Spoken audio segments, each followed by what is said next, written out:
یہ چاہ رہا تھا کہ جب آقا علیہ الصلوۃ والسلام دنیا میں تشریف لائے تو معاشرہ اخلاقی گراوٹ کا شکار تھا. اخلاق نام کی شے کوئی نہ تھی.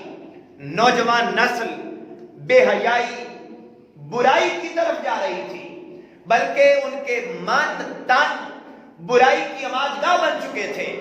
گالی دینا، گلوچ کرنا، غیبت کرنا، چغلی کرنا، ساری برائیاں اس وقت کے نوجوانوں کے اندر پائی جاتی تھی، بزرگوں کے اندر پائی جاتی تھی، چھوٹے بچوں کے اندر پائی جاتی تھی. آقا علیہ الصلوۃ والسلام نے آ کر اپنا کردار سامنے رکھا. آقا علیہ الصلوۃ والسلام نے آ کر اپنا اخلاق سامنے رکھا اور سارے کے سارے معاشرے کے اخلاق کو مکمل طور پر 23 سال کے مختصر عرصہ میں تبدیل فرما دیا اور فرمایا الیوم اکملت لکم دینکم واتممت علیکم نعمتی ورضیت لکم الاسلام دینا. لوگو آج کے دن میں نے تم پر تمہارا دین مکمل کر دیا ہے. تو اب دیکھیے معاشرہ برے اخلاق میں تھا. آقا علیہ الصلوۃ والسلام کی تعلیمات نے پورے کے پورے معاشرے کا نقشہ تبدیل فرما دیا. آج ہم ایک اسلامی ریاست میں تو رہتے ہیں، اسلامی ریاست میں تو رہتے ہیں، لا الہ الا اللہ محمد الرسول اللہ کا کلمہ بھی ہم پڑھتے ہیں. سارا کچھ ہونے کے باوجود آج کی نوجوان نسل اخلاقی طور پہ مکمل تباہ ہو چکی ہے. اور میں پچھلے دنوں ایک ریسرچ پڑھ رہا تھا اور یہ انٹرنیشنلی پوری دنیا کا انہوں نے سروے کیا، مختلف تنظیمات نے، آرگنائزیشنز نے، اور انہوں نے وہ اس نتیجے پر پہنچے ہیں کہ سب سے زیادہ، اب آپ ذرا ذہن میں رکھیے گا کہ نان مسلم کنٹریز، غیر مسلم ممالک بھی دنیا میں موجود ہیں، مسلمان ملک بھی دنیا میں موجود ہیں، اور میں آپ کو ریسرچ بتا رہا ہوں کہ اخلاقی گراوٹ میں سب سے زیادہ دنیا میں پہلے نمبر پر اگر کوئی معاشرہ ہے تو وہ پاکستانی معاشرہ ہے. اخلاقی یہ ریسرچ ہوئی باقاعدہ، پوری دنیا کی ریسرچ. اور دیانت داری میں ہمارا نمبر، دیانت داری میں یہ اخلاق کی قسم ہے. میں آج جو موضوع شروع کر رہا ہوں، میں نے جو آیت قرآنی تلاوت کی، وَإِنَّكَ لَعَلَىٰ خُلُقٍ عَظِيمٍ، اخلاق پر ہم آگے 3-4 جمعے انشاءاللہ اس پر بات کریں گے. اخلاق کیا ہے؟ آقا علیہ الصلوۃ والسلام، تو میں ریسرچ کی بات کر رہا تھا، پہلے وہ سنیے. فرمایا اخلاق بیان کیا انہوں نے، اخلاقی گراوٹ میں پہلے نمبر پر پاکستانی معاشرہ. اور اخلاق کا یہ ایک حصہ ہے دیانت داری. دنیا کے اندر 195 ملک ہیں. کتنے؟ پوری دنیا میں 195 ملک، اور 195 ملکوں میں سے پاکستان کا نمبر 170 ہے، 169 دیانت داری میں ہم اس قدر گرے ہوئے. تو اخلاقی معاملات ہمارے مکمل طور پہ تباہ ہیں. لیکن کلمہ ہم اس نبی کا پڑھتے ہیں جس نبی کے بارے میں اللہ رب العزت نے فرما دیا وَإِنَّكَ لَعَلَىٰ خُلُقٍ عَظِيمٍ، اور ہم نے آپ کے اخلاق میں سے آپ کو اعلیٰ ترین درجے پر فائز فرمایا ہے. آپ کے اخلاق کو ہم نے عظیم بنایا ہے. یاد رکھو، ایک کو میں عظیم کہہ دوں کہ یار یہ بندہ بڑا عظیم ہے، ایک کو قاری صاحب کہہ دیں کہ یہ بندہ بڑا عظیم ہے، ایک کو آپ کہہ دیں، ہم ایک دوسرے کو عظیم کہہ دیں، کسی کو کوئی ایم ایل اے عظیم کہہ دیں، کوئی ایم پی اے عظیم کہہ دیں، وقت کا وزیر اعظم صدر عظیم کہہ دیں. ہم سمجھتے ہیں کہ یہ بندہ بڑا ڈگری ہولڈر، یہ بندہ بڑا اعلیٰ، مگر قربان جاؤں تاجدار کائنات صلی اللہ علیہ وآلہ وسلم کو کسی M L A M P A نے عظیم نہیں کہا، کسی دنیا کے سردار نے عظیم نہیں کہا، مگر جب آقا علیہ الصلوۃ والسلام کی ذات کا اعلیٰ ہونا تو ہے ہی، قربان جاؤں اللہ نے اپنے محبوب کے اخلاق کو بھی ساری کائنات سے بڑھ کے عظیم قرار دیا ہے. آپ کی عظمت کا عالم کیا ہوگا. یاد رکھو، یہاں ایک حدیث، ایک قرآنی آیت مجھے یاد آ گئی. ہم میں سے ہر کوئی یہ سمجھتا ہے کہ دنیا بہت بڑی ہے، دنیا کی نعمتیں بہت بڑی ہیں، دنیا کی ہر چیز بہت بڑی ہے، بہت بڑی. ہم سمجھتے پتہ نہیں اس کے اندر کتنا کچھ ہے، ہم جانتے نہیں. سائنس بھی ابھی تک دنیا کی ساری چیزوں کی ریسرچ مکمل بولیے نا نہیں کر سکی. اتنا عظیم نظام ساری کائنات کا جو اللہ رب العزت نے بنا دیا، لیکن اللہ فرماتا ہے ان الدنیا متاع قلیل، کہ یہ دنیا مختصر سی ہے. یعنی اتنی بڑی دنیا کو اللہ مختصر کہہ رہا ہے، اور اس کے مقابلے میں آپ تاجدار کائنات کی اخلاق کو رکھیں. اللہ فرما رہا ہے اعوذ باللہ من الشیطان الرجیم وَإِنَّكَ لَعَلَىٰ خُلُقٍ عَظِيمٍ، اے میرے محبوب میری عظمت کا عالم یہ ہے کہ یہ ساری دنیا میرے نزدیک قلیل ہے، چھوٹی ہے. وہ چھوٹی ساری دنیا کو چھوٹا کہنے والا خدا اپنے محبوب کے اخلاق کو عظیم تر کہہ رہا ہے. تو ذرا سنیے محبوب کے اخلاق کی عظمت کا عالم کیا ہوگا. یاد رکھیں میں اپنے موضوع کی طرف آ رہا ہوں. سب سے پہلے چونکہ یہ موضوع طویل اگلے 2-3 جمعے چلے گا، تو اس لیے سٹیپ بائی سٹیپ اخلاق کو ہم سمجھتے ہیں. اخلاق ہے کیا؟ سب سے پہلی چیز اخلاق کو درست کرنا. میں آپ کو بتا دوں، آپ نماز پڑھ لیں، روزہ رکھ لیں، عبادات کر لیں، تسبیحات کر لیں، آپ ساری عبادات کر لیں، لیکن اگر ہمارا اخلاق اچھا نہیں ہے، خدا کی قسم ساری عبادت خدا اٹھا کے اس کے منہ پہ مار دیتا، منہ پہ مار دیتا. آقا علیہ الصلوۃ والسلام کے سامنے ایک خاتون کا ذکر کیا گیا. یا رسول اللہ وہ بڑی نمازیں پڑھتی ہے، بڑی روزے رکھتی ہے، بڑا اچھا صبح اٹھ کے تہجد بھی پڑھتی ہے، سردیوں کی رات میں اٹھ کے پڑھتی ہے، ٹھنڈے پانی سے رکھتی ہے، سب کچھ کرتی ہے، لیکن بس نہ اس کے اندر ایک عیب ہے، وہ اپنے ہمسایوں کے ساتھ اخلاق سے پیش نہیں آتی. آقا علیہ السلام نے فرمایا وہ جہنم میں جائے گی. بھئی دین یا تو آقا علیہ السلام کا سمجھے، اگر ہم ان کا کلمہ پڑھتے ہیں تو پھر ہمیں وہی دین سمجھنا ہوگا جو آقا علیہ السلام نے بیان فرمایا. اور اگر ہم نماز پڑھنے والے کو محض، اس کا یہ مطلب نہیں ہے کہ میں آپ کو یہ کہہ رہا ہوں کہ یہ نہ پڑھے، نہیں، یہ مطلب نہیں. محض نماز پڑھنا، صرف نماز پڑھنا، اور آپ کا ایٹیچیوڈ، رویہ وہ دوسروں کے ساتھ اچھا نہیں، آپ مسکرا کے نہیں ملتے کسی سے، دل میں اور ظاہر میں اور، مجبوراً اگر آپ کسی سے رکھ رکھاؤ میں رکھتے تو آپ سے بڑا دوگلا کوئی نہیں. کافر بخشا جا سکتا ہے، منافق نہیں بخشا جا سکتا. یہ منافقانہ رویہ.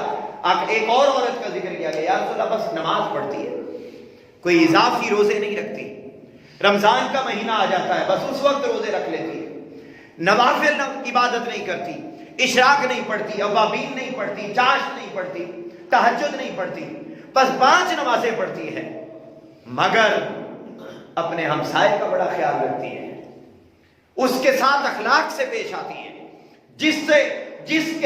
جس کو اس کے پاس ضرورت پہنچ جائے وہ اس کی حاجت روائی کرتی ہے، ضرورت پوری کرتی ہے، ہر ایک سے مل کے مسکرا کے ملتی ہے. تاجدار کائنات نے فرمایا وہ جنت میں جائے گی.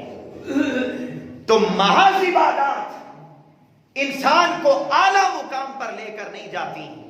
انسانوں کا رویہ، اخلاق، اگر آپ کے من کے اندر حسد نہیں ہے، بغض نہیں ہے، اناد نہیں ہے، دوسرے کو عزت دینے کا جذبہ آپ کے دل کے اندر پایا جاتا ہے، تو پھر آپ تھوڑی تھوڑی عبادت بھی کریں گے تو اللہ نے یہ سب کچھ، جیسے نماز پڑھنا اللہ کی عبادت ہے، ایسے ہی کسی کو مسکرا کے ملنا بھی عبادت ہے، کسی کی حاجت روائی کرنا یہ بھی عبادت ہے، کسی کی مدد کے لیے آپ جتنے قدم اٹھا کے چلتے ہیں، ہر قدم کے بدلے میں اللہ آپ کو 70 نیکی عطا فرماتا ہے. تو یہ تصور اسلام کا ہماری سوسائٹی سے ناپید ہو گیا ہے، اور ہم محض تسبیح پھیرنے کو، محض روزے رکھنے کو، محض نماز پڑھنے کو، اور محض اللہ اللہ کا ورد کرنے کو، اس کو ہم عبادت سمجھتے ہیں. یاد رکھو عبادات کا تعلق حقوق اللہ سے ہے. بولیے کس سے ہے؟ حقوق اللہ سے. اور مسکرا کے ملنا، حسد نہ کرنا، تکبر نہ کرنا، عاجزی میں رہنا، انکساری میں رہنا، محبت سے پیش آنا، ہر ایک کے ساتھ اپنا دل سینہ کھلا رکھنا، ہر ایک کے لیے محبت کا پیکر بن جانا، اس کا تعلق حقوق العباد سے ہے.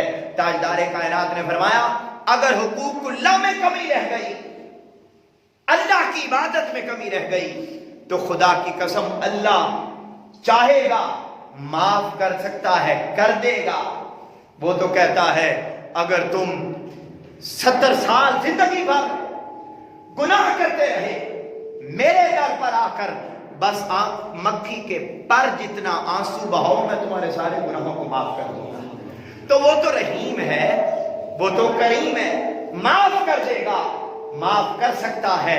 لیکن یاد رکھو اگر حقوق العباد میں کمی رہ گئی، خدا کی قسم عبادت کے پہاڑ بھی ہوئے تو اللہ سارے پہاڑوں کو، عبادت کے پہاڑوں کو جلا کے راکھ کر دے گا، کبھی وہ جنت میں داخل نہیں ہو سکتا۔ تو زیادہ فوکس تربیت پر دینے کی ضرورت ہے۔ ہمارے معاشرے سے تربیت کا فقدان ہو گیا ہے۔ نوجوان نسل اللہ کی عبادت کی طرف اگر آ بھی جائے تو جب ملتے ہیں تو بات ہی گالی سے شروع کرتے ہیں، بیٹھتے ہیں تو غیبت اور چغلی کرتے ہیں، بے حیائی کی بات زیادہ کرتے ہیں، موضوع عجیب و غریب قسم کے ہو گئے۔ وہ نوجوان آج سوسائٹی میں ختم ہو گئے جن نوجوان جو جب بیٹھتے تھے تو حضرت خالد بن ولید کی بات کرتے تھے، جو بیٹھتے تھے تو خلفائے راشدین کی بات کرتے تھے، جو بیٹھتے تھے تو اپنے ہیروز کی بات کرتے تھے، جب بیٹھتے تھے تو کربلا کی بات کرتے تھے، حق کی بات کرتے تھے، آل پاک سے محبت کی بات کرتے تھے، صحابہ کرام کے مشن کو آگے بڑھانے کی بات کرتے تھے، آقا علیہ الصلوۃ والسلام کے لب و رخسار کی بات کرتے تھے، آقا کی ذات پر ڈسکشن ہوتی تھی اور محبت کے ترانے الاپے جاتے تھے۔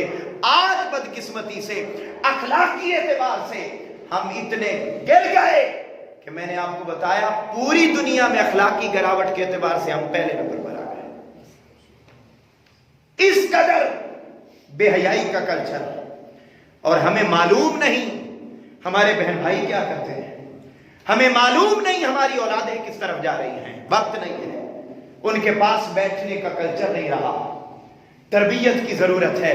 تو میں بات یہ کر رہا تھا وَإِنَّكَ لَعَلَىٰ خُلُقٍ عَظِيمٍ، اگر عرب کی سرزمین پر اخلاقی گراوٹ کا شکار معاشرہ آقا علیہ الصلوۃ والسلام کی تعلیمات کو دیکھ کر اعلیٰ اخلاق والا بن سکتا ہے، تو آج اگر ہم تاجدار کائنات کی اخلاق کی جھلک کو اپنی ذات کے اندر پیدا کر لیں تو کیسے ممکن ہے کہ ہم اعلیٰ نہ ہو جائیں، ہم رول ماڈل نہ ہو جائیں۔ بھائی یاد رکھو انسان دو چیزوں سے بنا، بولیے کتنی چیزوں سے بنا؟ دو چیزوں سے، ایک اس کا ظاہری جسم اور ایک اس کا باطنی جسم، اخلاق۔ انسانی شکلوں میں تو سارے ایک جیسے، سارے انسان ہیں ہم، لیکن آپ سوسائٹی میں عزت کس کو دیتے ہیں؟ جس کا ظاہر اچھا ہو یا جس کا باطن اچھا ہو؟ بولیں گے یار، کس کو عزت دیتے ہیں؟ جس کا باطن یعنی اخلاق اچھا ہو۔ سارے انسان اللہ رب العزت نے برابر پیدا کیے ہیں، بھائی شکل سب انسانوں والی رکھتے ہیں، مگر ہم سوسائٹی میں دیکھتے ہیں کوئی اس مقام پہ پہنچتا ہے، کوئی اس مقام پہ پہنچتا ہے، کوئی اس مقام پہ پہنچتا ہے، کسی کی فالوئنگ 100-200 لوگ ہوتے ہیں، کسی کی فالوئنگ 1000-2000 لوگ ہوتے ہیں، کسی کو ماننے والے پوری دنیا میں ہوتے ہیں۔ الغرض یہ کیٹاگریز، یہ عزت کے نام، یہ مقام و مرتبہ سوسائٹی صرف اسے دیتی ہے جس کا اخلاق اچھا ہوتا ہے، اور اخلاق کا تعلق من سے ہے۔ من اگر اچھا نہیں ہے تو کبھی سوسائٹی بھی اس کو عزت دینے کو تیار نہیں ہوتی۔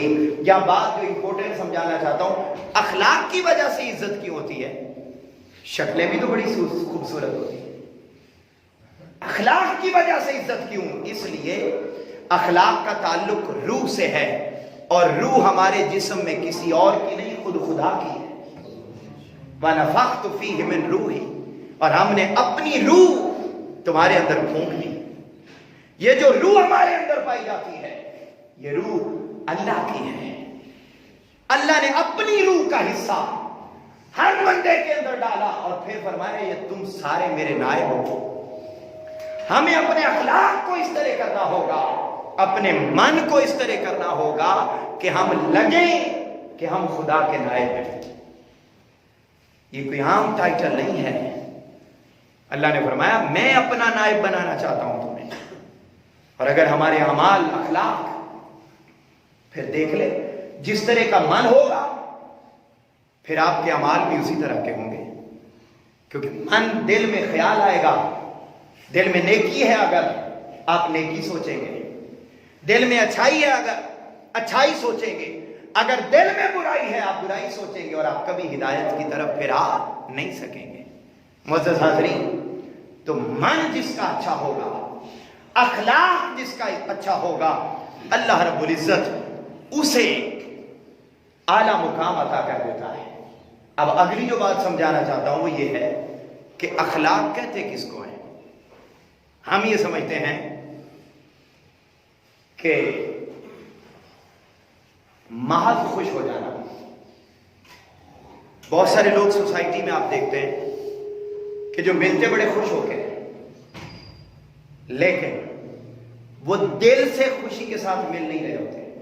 ایسے ہوتا ہے یا نہیں ہوتا؟ ہم دیکھتے ہیں نا سوسائٹی میں ایسے کئی لوگ ہوتے ہیں آپ سے ملتے بڑے مسکرا کے, لیکن وہ چاہ کے, یا اس کی ایک مثال میں اور دیتا ہوں. بہت سارے ہم میں سے کئی لوگ ہوتے ہیں جنہوں نے کہیں جانا ہوتا ہے تو بناوٹی طور پر کئی لوگ ہمارے معاشرے میں ایسے ہوتے ہیں جو بڑے صفائی پسند ہو کے جاتے ہیں. عام طور پہ گھر بھی جب مہمان آ جائیں تو کہیں گے آج مہمان آنے والے, ذرا گھر کو اچھی طرح سجا لو. اچھا, اب جو اس طرح کی ایکٹیویٹیز کرے گا نا جان بوجھ کے, یعنی حقیقت میں وہ اچھا تھا نہیں مگر کوشش کر کے لوگوں کے سامنے اچھا بن گیا, تو اگر ہم اس کی ایکٹیویٹیز کو دیکھیں گے ظاہراً تو وہ لگے گا کہ یار اس کا بڑا اخلاق اچھا ہے. تو کیا ہم اسے کہیں گے کہ یہ اخلاق اچھے والا ہے؟ نہیں. اس لیے کہ اگر انسان, بات مشکل تو نہیں ہو رہی, میں آج چاہ رہا تھا تھوڑی ابتدائی تمیدی بات ہو جائے, سمجھ آ رہی ہے نا بات میری. میں یہ سمجھانا چاہ رہا ہوں, بڑے دھیان سے توجہ سے سنیے, کہ ایک عادت وہ ہے انسان کی کہ انسان دوسروں کی وجہ سے اچھا بن جاتا ہے, انسان دوسروں کی وجہ سے بہتر لگنے کی کوشش کرتا ہے. ایک انسان وہ ہوتا ہے, اور ایک انسان وہ ہوتا ہے کہ جو کوشش سے نہیں, اس کی طبیعت میں یہ عاجزی ہوتی ہے, اس کی طبیعت میں انکساری ہوتی ہے, اس کی طبیعت میں مسکرا کے ملنا ہوتا ہے. تو یاد رکھو, اخلاق اس عادت کو نہیں کہتے, اس عادت کو اخلاق نہیں کہتے جو دوسروں کی وجہ سے انسان اپنے اوپر اوڑھ لے. اخلاق اس عادت کو کہتے ہیں کہ آندھی آ جائے تب بھی ویسا رہے, طوفان آ جائے تب بھی ویسا رہے, تنا ہو تب بھی ویسا ہو, سب کے سامنے بیٹھا ہوا ہو تب بھی ویسا لگے. جو بائی فالٹ اپنے اندر اچھی خوبیاں پیدا کر لے اس انسان کو ہم اعلیٰ اخلاق والا کہتے ہیں. اب آپ دیکھیے ہماری سوسائٹی میں پہلے نمبر پہ تو میں نے بتایا اخلاق کا بالکل پتہ صاف ہو چکا ہے. پانچوں انگلیاں ایک جیسی نہیں ہوتی, مگر اوورآل میں نقشہ پیش کر رہا ہوں آپ کے سامنے کہ اخلاق کے اعتبار سے نوجوان نسل بالخصوص.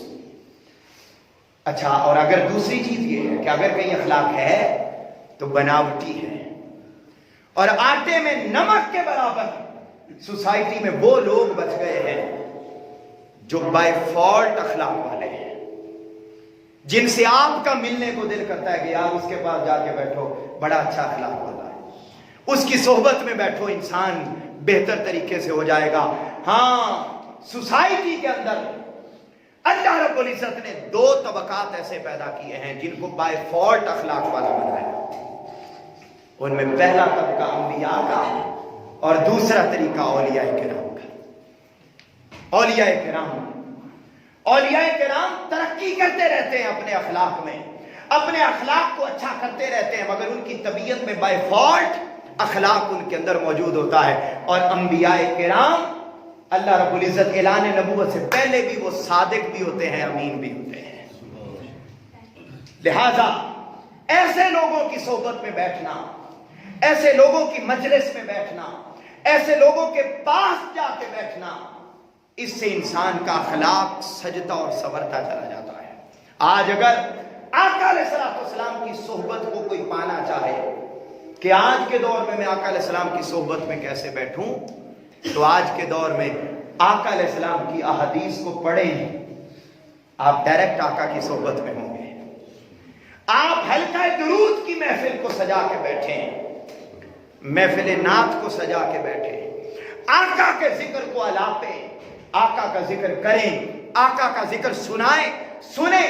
جب اس طرح کی مجالس اور محافل منعقد ہوں گی تو یہ ڈائریکٹ آقا علیہ السلام کی صحبت کو اختیار کرنا ہے۔ اور پھر اللہ والے ہر دور کے اندر موجود رہتے ہیں۔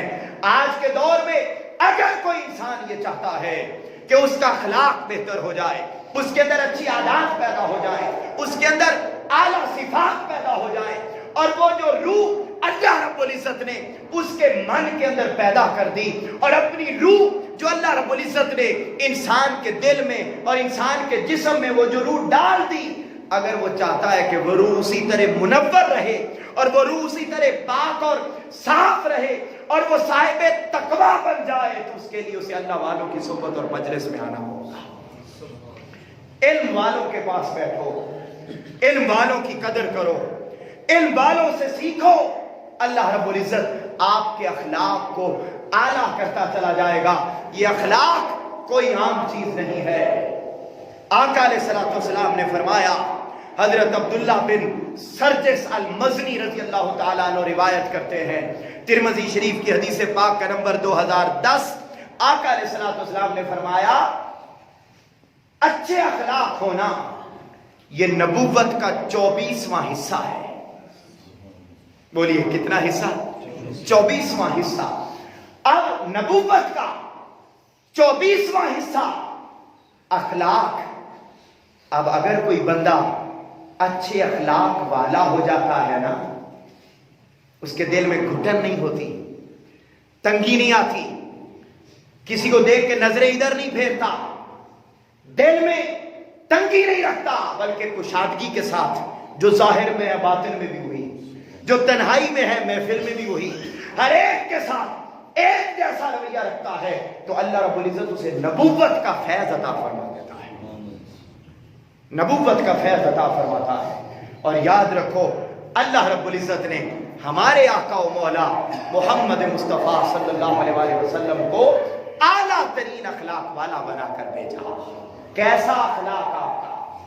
میں نے ایک آیت قرآنی تلاوت کی، اللہ رب العزت نے فرمایا وَإِنَّكَ لَعَلَىٰ خُلُقٍ عَظِيمٍ، اور ہم نے آپ کو اخلاق کے اعلیٰ ترین درجے پر فائز فرمایا، اعلیٰ ترین درجے پر فائز فرمایا۔ کیسے؟ کتنا اعلیٰ؟ اتنا اعلیٰ کہ میرے محبوب تیرے اندر کوئی کمی کجی رکھی ہی نہیں ہے، کوئی کمی رکھی نہیں ہے۔ اچھا کمی کیوں نہیں رہی؟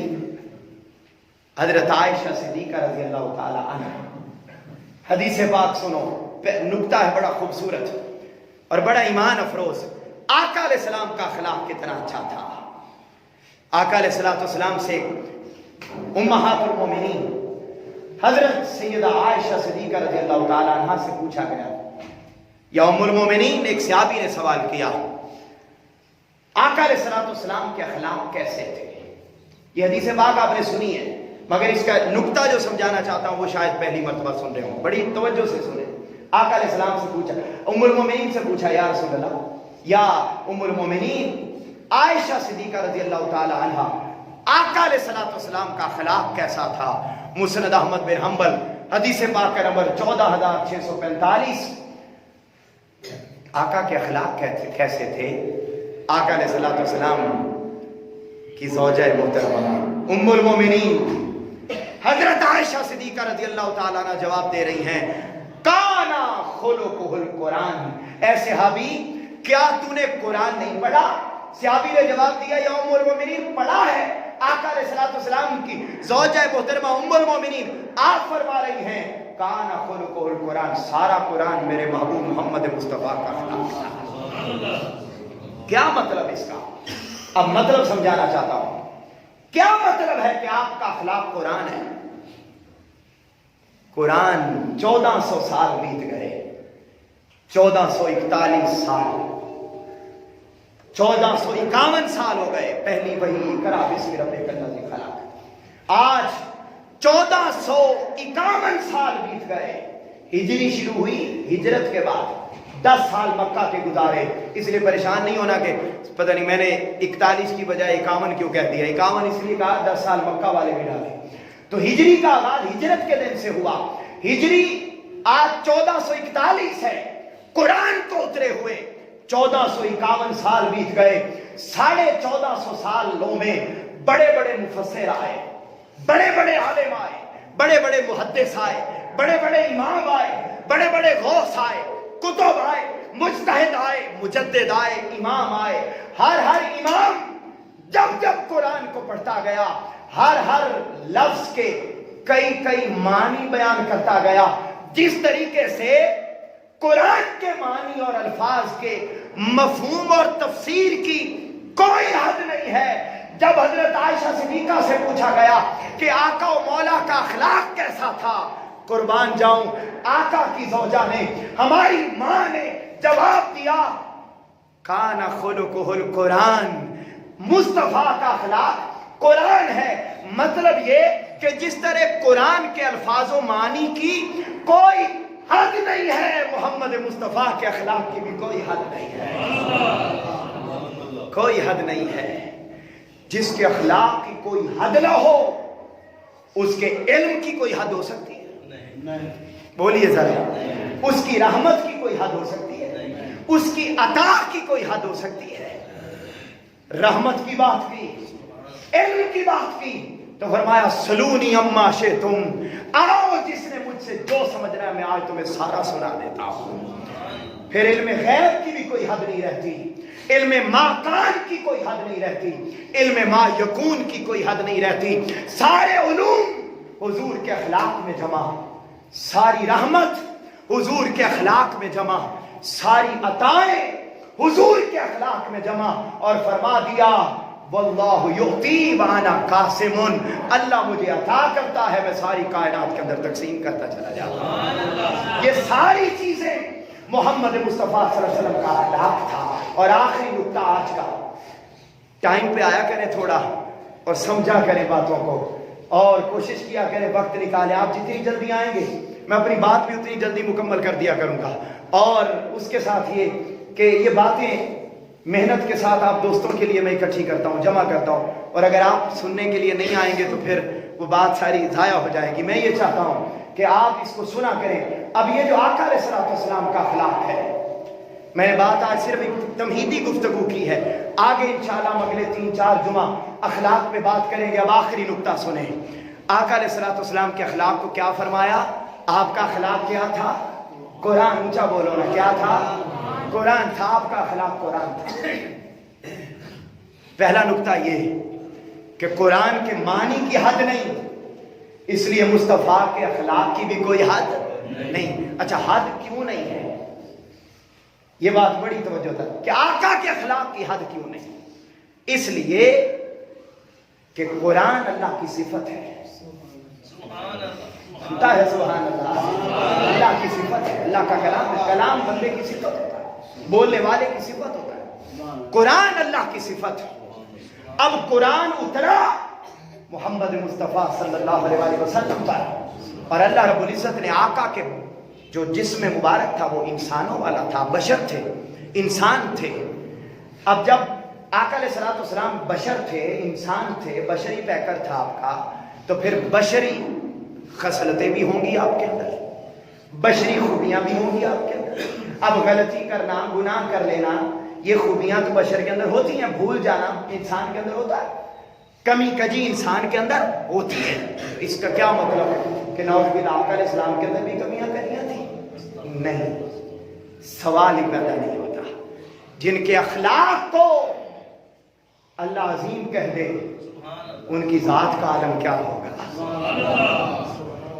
کہتے ہیں اتنا بڑھا دیتے ہو, اتنا بیان کرتے ہو حضور کی ذات کو کہ اتنا, بھائی ہم کون ہوتے ہیں بیان کرنے والے؟ اللہ خود اسے عظیم کہتا ہے, ہمیں تو نہیں کہا کسی نے. اللہ نے جس محبوب کو عظیم کہہ دیا اس کی کوئی حد نہیں ہے. اب آخری جو نقطہ سمجھا رہا تھا وہ یہ کہ دیکھو ہر آیت اترتی رہی, بشری صفات حضور میں تھیں, موجود تھی, مگر کیا ہوا؟ ادھر آیت اترتی, اللہ کی صفت، اللہ کا اخلاق، اللہ کی خوبی، ہر آیت میں اللہ کی خوبی وہ اترتی گئی. جبرائیل مصطفیٰ پاک صلی اللہ علیہ وسلم کے پاس لاتے گئے. ادھر سے خدا کی صفات آیات قرآنی کی صورت میں اقرا بسم ربک الذی خلق سے لے کر الیوم اکملت لکم دینکم واتممت علیکم نعمتی ورضیت لکم الاسلام دینا تک 23 سال ادھر سے خدا کی صفات آیات قرآنی کی صورت میں آقا کے بشری پیکر پر اترتی گئیں. اب آقا کے اندر بشری صفات موجود تھیں، ادھر سے خدا کی صفات اترتی، ادھر سے بشری صفات ختم ہوتی گئیں. جب 23 سال مکمل ہو گئے تو یاد رکھیے 23 سالہ عرصے میں آقا علیہ السلام کی بشری صفات کا خاتمہ ہو چکا تھا. خدا کی ساری صفات کا رنگ محمد مصطفیٰ پہ چڑھ چکا تھا. ایک ایک آیت اترتی گئی، ایک ایک بشری صفت ختم ہوتی گئی. اب آپ کہیں گے کہ آقا علیہ السلام نے تو پھر شادی بھی کی، آقا علیہ السلام تو پھر ناراضگی کا اظہار بھی کرتے، آقا علیہ السلام تو کھانا بھی کھاتے، پانی بھی پیتے. یہ جو سارے ایکٹ کیے، یہ جو سارے ایکشنز کیے، یہ سارے کے سارے فقط اس لیے کیے لَقَدْ كَانَ لَكُمْ فِي رَسُولِ اللَّهِ أُسْوَةٌ حَسَنَةٌ، تاکہ ہمیں سمجھنے کے لیے کوئی پیکر، کوئی رول ماڈل، کوئی پاکیزہ ذات مل سکے کہ ہم جس کو دیکھتے چلے جائیں جنت کے سارے مناظر کو طے کرتے چلے جائیں. تو جتنی بشری تقاضے کیے وہ ہماری ہدایت کے لیے کیے، ورنہ حقیقت یہ تھی کہ خدا کی صفات کا سارا رنگ محمد مصطفیٰ کی صفات پہ چڑھ چکا تھا. اس لیے فرمایا وَإِنَّكَ لَعَلَىٰ خُلُقٍ عَظِيمٍ، اے لوگ، اے میرے محبوب، ہم نے آپ کے اخلاق کو سب سے اعلیٰ اخلاق والا بنایا. اللہ رب العزت کے حبیب مکرم صلی اللہ علیہ وسلم نے آخری حدیث پاک ایمان سے سنیے. اس لیے آقا علیہ السلام نے فرمایا اِنَّ مِنْ احبکم الیہ واقربکم منی مجلسا یوم القیامہ احاسنکم اخلاقا.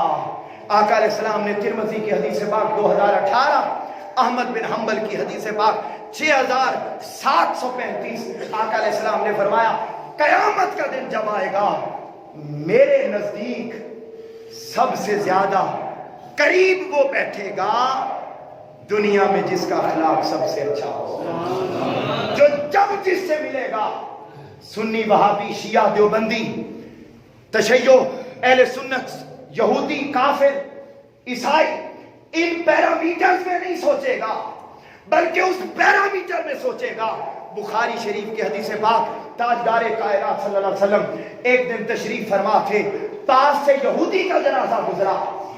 میں بات مکمل نہیں کر سکا، بہت کچھ رہتا ہے ابھی، مگر اس کو انشاءاللہ اگلے جمعہ بیان کروں گا. آقا علیہ السلام یہودی کا جنازہ گزر رہا تھا.